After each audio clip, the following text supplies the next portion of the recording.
mais um dia nós chegamos aqui ao estudo do livro Céu e Inferno e vamos elevar os nossos pensamentos nesse momento para que esses estudos façam bem para a nossa alma, que os nossos guias, os nossos amigos espirituais abram o nosso pensamento nessa hora, que possamos abrir os nossos corações, refletir profundamente sobre esses conteúdos que iremos receber e que possamos fazer desse estudo um estudo que possa mudar as nossas vidas, possa nos renovar.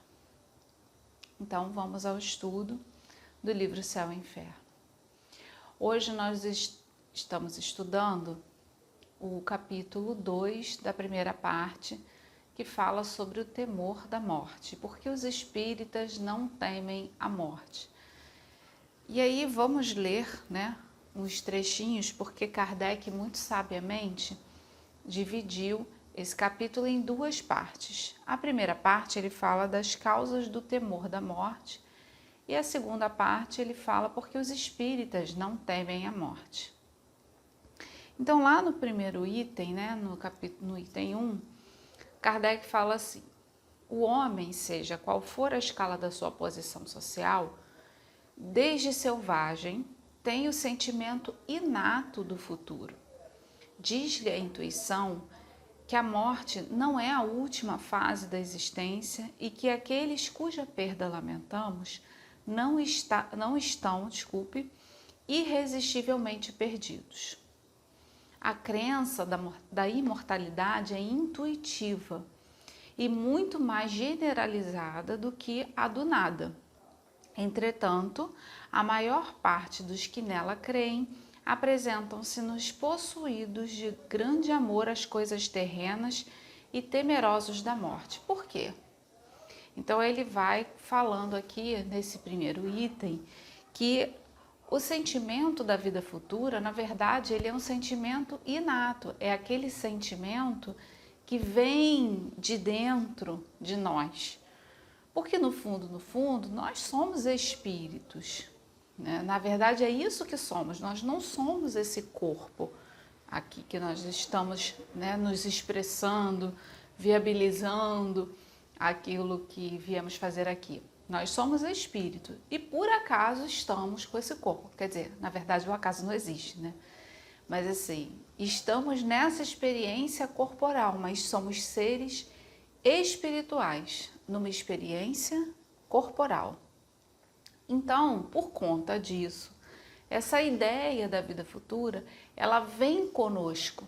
Assim como a ideia de Deus também é uma ideia inata, é algo que vem de dentro, a gente não precisa se esforçar muito para que a gente pense sobre isso. Em algum momento da nossa existência, essas ideias vêm, E aí ele continua aqui, Este temor é um efeito da sabedoria da providência. Olha que interessante. O temor da morte é uma sabedoria divina. Como se Deus tivesse pegado uma caixinha e tivesse colocado essa caixinha dentro da gente, Para quê? Para que a gente, aí ele continua aqui, e uma consequência do instinto de conservação comum a todos os viventes. Olha que interessante a palavra que Kardec escolhe, é comum a todos os viventes. Então, tudo que sobrevive, tudo que encarna, vamos dizer assim, num corpo material, tem esse instinto de conservação. Então, a gente começa a desenvolver esse instinto de conservação nas plantas. Hoje, por exemplo, através do avanço das pesquisas, a gente já sabe que as plantas, as árvores, elas se comunicam, seja lançando odores no ar, seja se comunicando pela rede de raízes, elas já conseguem desenvolver essa comunicação anterior. Depois a gente tem os animais, que também têm instinto de conservação. Um animal, ele não vai pular de um penhasco naturalmente. Ele, quando chega perto de um penhasco, ele recua, a não ser que ele esteja sendo empurrado por alguém ou cometido de alguma doença, naturalmente ele não vai se jogar daquele penhasco, nem vai caminhar para morrer, né? Ele vai tentar sobreviver sempre. E aí no reino hominal, onde a gente se encontra, a gente também tem o mesmo instinto de conservação, da gente não procurar a morte, né? Então, se a gente realmente não tiver acometido de uma doença depressiva, se a gente não tiver com problemas no estado natural, como que a gente age? A gente vai querer viver, e viver mais, e viver bem, e procurar recursos, né? Por isso a gente trabalha, por isso que a gente forma uma família para se proteger, enfim. A gente, ao longo das existências e da maturidade da sociedade, a gente foi buscando mecanismos para que a gente sobrevivesse. Por quê? Como Kardec está nos dizendo aqui, porque isso é um efeito da sabedoria divina. Porque se a gente não tivesse esse instinto de conservação conosco, para nós seria muito mais fácil acabar com a vida, né? Aí vamos lá no Livro dos Espíritos, na questão número 132, que é uma questão que eu gosto muito e que a gente precisa estudar com muita profundidade essa questão sempre. Que ela diz assim, ó: Deus lhes impõe a encarnação... vamos começar com a pergunta, né? Qual o objetivo da encarnação dos espíritos? Essa é a questão 132. Deus lhes impõe a encarnação com o fim de fazê-los chegar à perfeição. Para uns é expiação, para outros é missão. Mas, para alcançarem essa perfeição, têm que sofrer todas as vicissitudes da existência corporal. Nisto é que consiste a expiação. A encarnação tem ainda outra finalidade, a de pôr o espírito em condições de cumprir a sua obra na parte da criação. Para executá-la é que em cada minuto ele toma um instrumento em harmonia com a matéria essencial desse mundo, a fim de nele cumprir, daquele ponto de vista, as ordens de Deus. É dessa forma que, se concorrendo para a obra geral, ele próprio se adianta. Então, essa pergunta aqui, a 132, é aquela grande pergunta filosófica que Kardec faz aos espíritos. Por que a gente precisa nascer? Qual o objetivo de a gente ter nascido? Qual o objetivo da gente ter esse corpo? O objetivo da gente ter esse corpo são dois, na verdade. É para que a gente chegue à perfeição e o outro para que a gente se coloque, né, como instrumento das obras de Deus. Então, a gente tem o objetivo de renascer para que a gente esteja no caminho da perfeição, para que a gente se aperfeiçoe, e o outro objetivo é ajudar a Deus nesse caminho dessa perfeição, para que a gente possa estar aí desenvolvendo, né, ajudando a Deus, né, sendo co-criadores, como Jesus nos ensina. Então, por que a gente nasce? Por esses dois objetivos, para sermos perfeitos e para ajudar a Deus. E aí, por que a gente morre? Porque esse caminhar, ele tem um tempo determinado.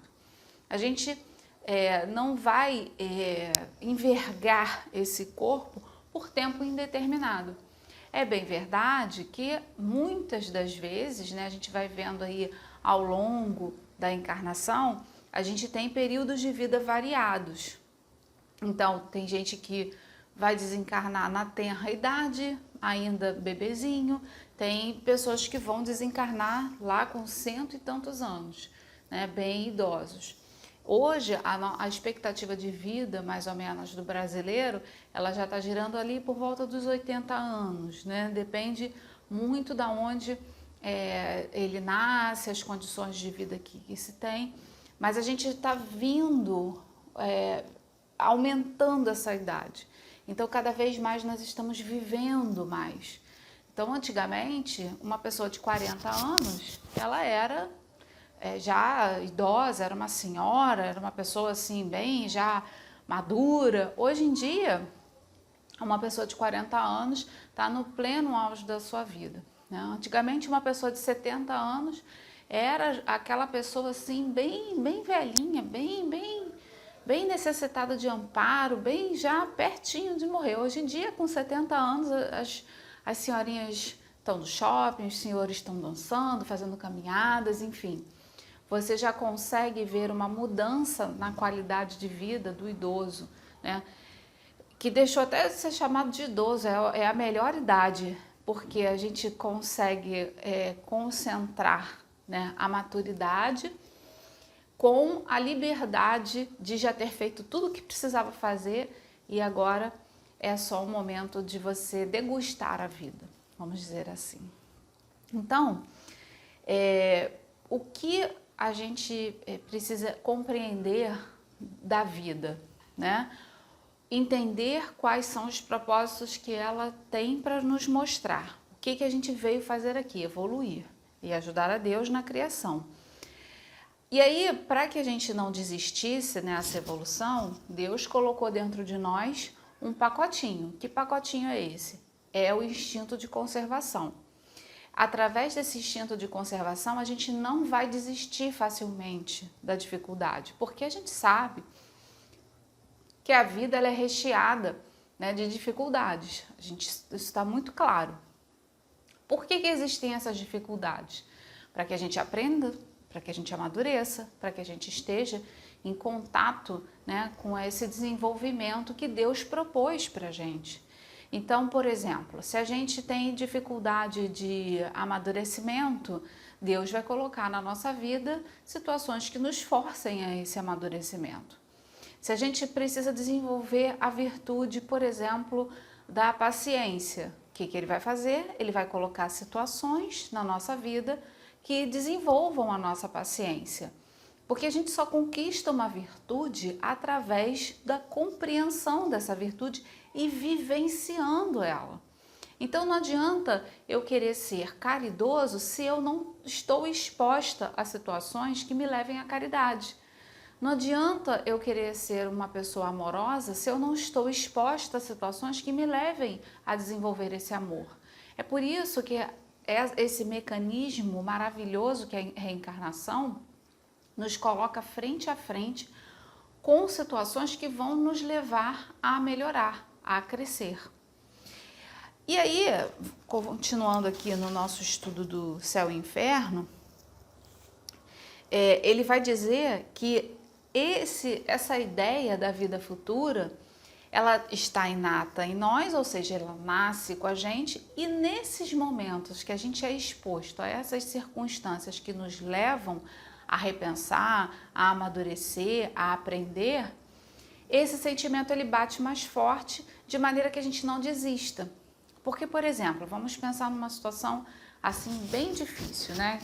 As pessoas dizem que é a pior dor do mundo, que é a perda de um filho, né? A gente nasce, o bebê nasce, né? A gente desenvolve o amor por aquela criança, a gente vai sentindo todas aquelas vibrações amorosas, desenvolve aquele amor profundo e de repente esse espírito precisa retornar à pátria espiritual antes de nós.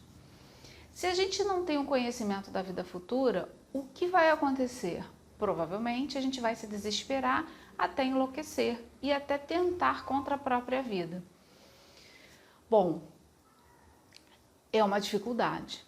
Agora, o que nos faz manter a vida, querer continuar, mesmo que seja trancos e barrancos com muita dificuldade nessa situação extremamente difícil?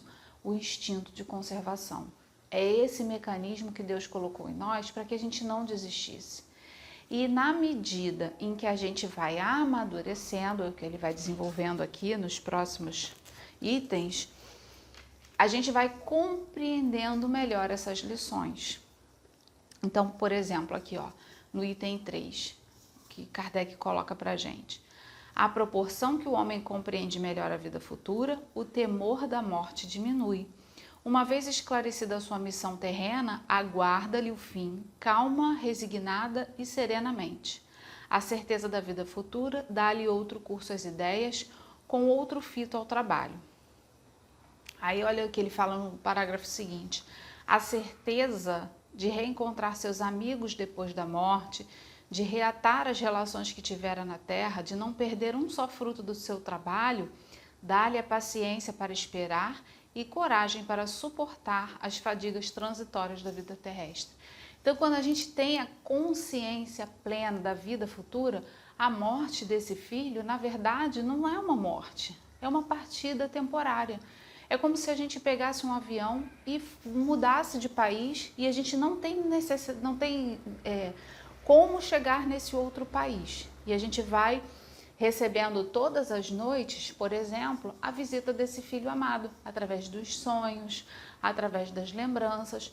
Mas para que isso aconteça, também a gente precisa estar equilibrado, né? Porque se a gente estiver em desespero, a gente vai perturbar a nossa existência e a do outro, né?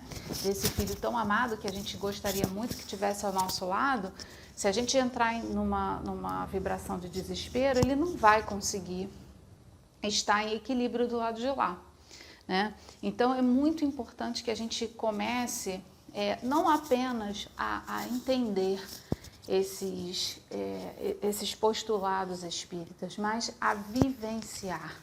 É fácil? Óbvio que não, porque nós estamos ainda muito materializados.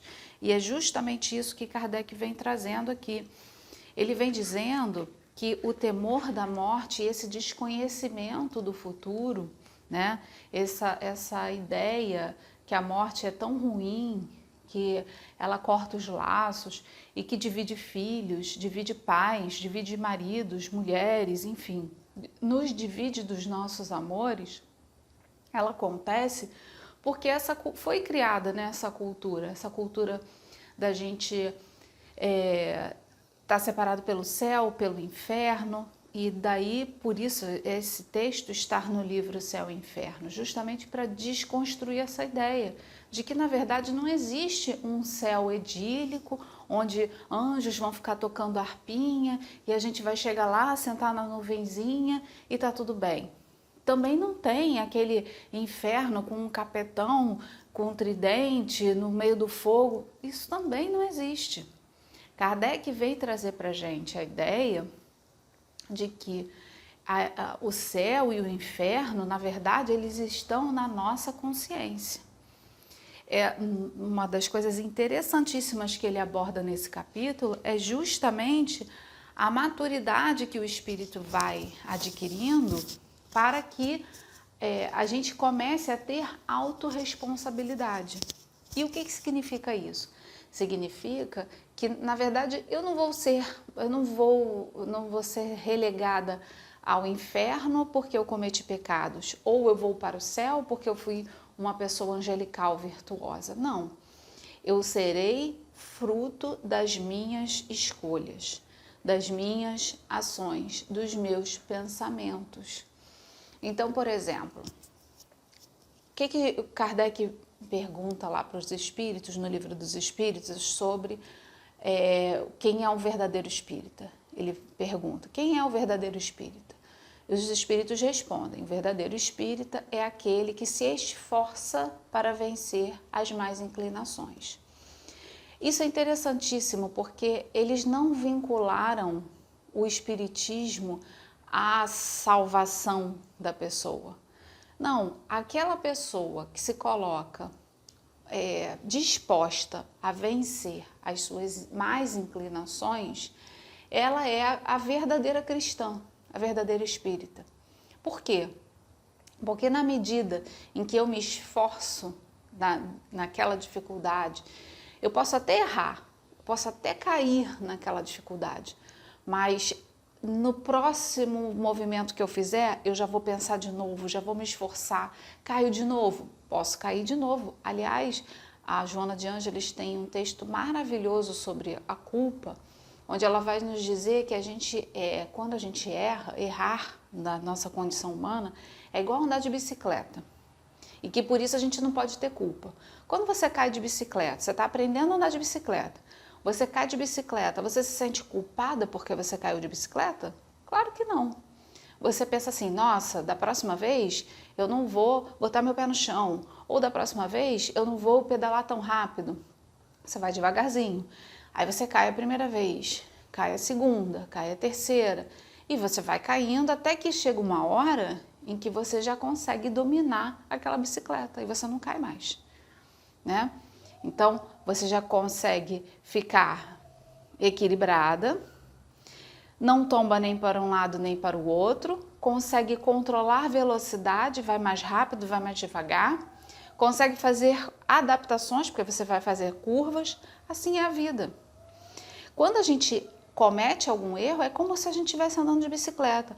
O mais importante, o que que é? É você tomar consciência daquilo ali e ir acertando o prumo para se equilibrar.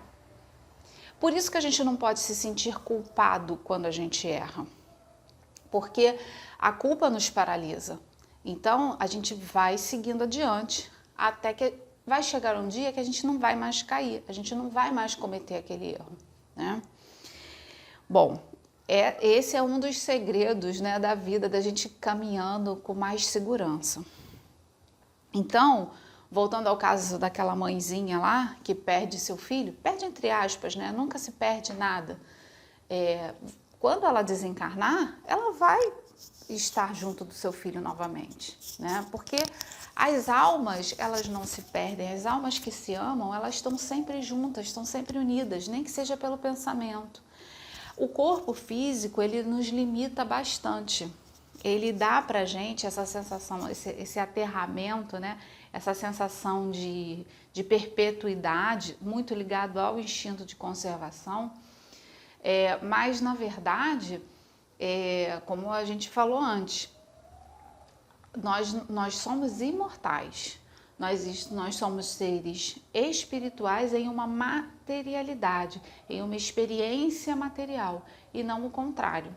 Então, quando a gente perde um filho, a gente não perde, né? Ele continua existindo. E é lindíssimo, gente, é lindíssimo quando esses espíritos se reencontram no plano espiritual. Por diversas vezes, a gente tem a experiência, né, no trabalho da assistência aos espíritos, né, conhecido como desobsessão, de vivenciar essas situações onde os espíritos estão lá muito sofridos, atormentados, e reencontram os seus amores. E as mães, normalmente são as mães, né, um amor muito feminino, muito próprio das mulheres, né? Por isso que é muito, muito legal ser mulher, porque a gente desenvolve esse carinho, essa atenção, não que os homens não desenvolvam, mas na mulher, até culturalmente, isso é trabalhado de uma maneira mais direta, e é muito bonito quando os espíritos reencontram suas mães, quando essas mães vêm reencontrar seus filhos, né? Então não tenham dúvidas jamais que a vida continua. E é por isso que a segunda parte desse capítulo é justamente o item 10, quando Kardec coloca: por que os espíritas não temem a morte? E ele vai dizer aqui, ó: a doutrina espírita transforma completamente a perspectiva do futuro. A vida futura deixa de ser uma hipótese, ela passa a ser uma realidade. O estado das almas depois da morte não é, senão, mais um sistema, porém o resultado de observação. Ergueu-se o véu. O mundo espiritual aparece-nos na plenitude. Então, a gente vai descobrindo no mundo espiritual como é que é a verdadeira vida. Então, quando a gente entra em contato com esses espíritos num trabalho de desobsessão, aí você pode pensar assim: ah, mas eu não trabalho, não faço parte desse trabalho, não tenho essa experiência. Mas a gente tem a experiência dos livros, né? Quantos autores espíritas estão aí produzindo material de qualidade? A gente teve aí o maior médium de todos os tempos, né, que foi Chico Xavier. Quanto trabalho lindo, magnífico ele nos trouxe através das suas obras, através das histórias, né, que ele veio contando para a gente. Hoje a gente tem aí os romances, por exemplo, de Manuel Filomeno de Miranda, pelo médium Divaldo Franco, onde ele vai mostrando, né, os bastidores desse trabalho da desobsessão e como às vezes a gente acaba se perdendo, né, por conta da invigilância dos nossos pensamentos. Então, vamos nos cercar de boas obras, mesmo que a gente não tenha a possibilidade mediúnica nessa encarnação, a gente tem a possibilidade de encontrar essas histórias e acreditar nelas, porque são reais. Porque, vamos imaginar, né? Deus é tão perfeito, tão perfeito. Vamos ver aí, passear pela rua, observando toda essa magnitude de Deus. Então a gente vê o ciclo perfeito da água, a gente vê um ninho de formigas com toda aquela engenhosidade, cada formiguinha tem seu papel ali dentro daquele ecossistemazinho delas. A gente vê a beleza das flores, a gente vê a beleza das árvores, das aves, enfim, a perfeição da natureza. Deus fez tudo isso tão perfeito. Vamos olhar as estrelas. A engenharia celeste, olha quanto tempo nós estamos aqui sobrevivendo, né? E não somos atingidos por meteoros, né? Como foram os dinossauros, né?